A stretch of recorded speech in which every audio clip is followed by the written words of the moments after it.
السلام عليكم ورحمة الله وبركاته. ولا شرفت الصومالي دمانتي ويدي سلامي ولا يالو ويل صوماليات او دلنيرا ايام مقن او للايهاي ويل كان فيديو جيس هدا ليسو قدبي او لدهاي فضل وكبرينا تيك توك هذا ايميلها متقانا واتساب كجروبيات دون كفدي ويل كان سيلو هيلو ويل كان وحالي هذا شعيب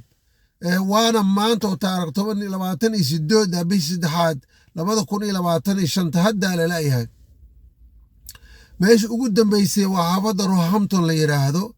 waxaana loo malaynayaa ninkan ereyada Southern Hayes in lagu hayo oo dad hayaan waxaa lagala xiriiri karaa nin la yiraahdo Mr. A mataqaana Maxamuud la yiraahdo lagala xiriiri karaa walaalaha sharafta leh fadlan waxaad wacaysaa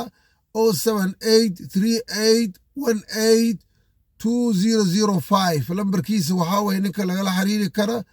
waa Mr. A Maxamuud waa 07838182005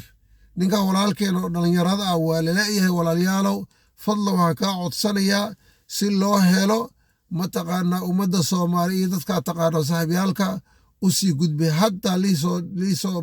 liisoo diray waana arrin runtii aad iyo aad waalidka u murugaysan yihiin wiilkaadii Allahday waa murug weeye fadlan ilaahay subxaanahu wa tacaala waxaan ka baryaynaa wiilkan asoo nabad qaba in la helo marka walaalayaal waa la sii gudbiyey fadlan ha la sii gudbiyey oo wiilkan si loo helayo ummadda Soomaali oo taqaano saaxiibyaalka u sii gudbi baaraka allahu fiikum asalaamu calaykum waraxmatullahi wabarakaatu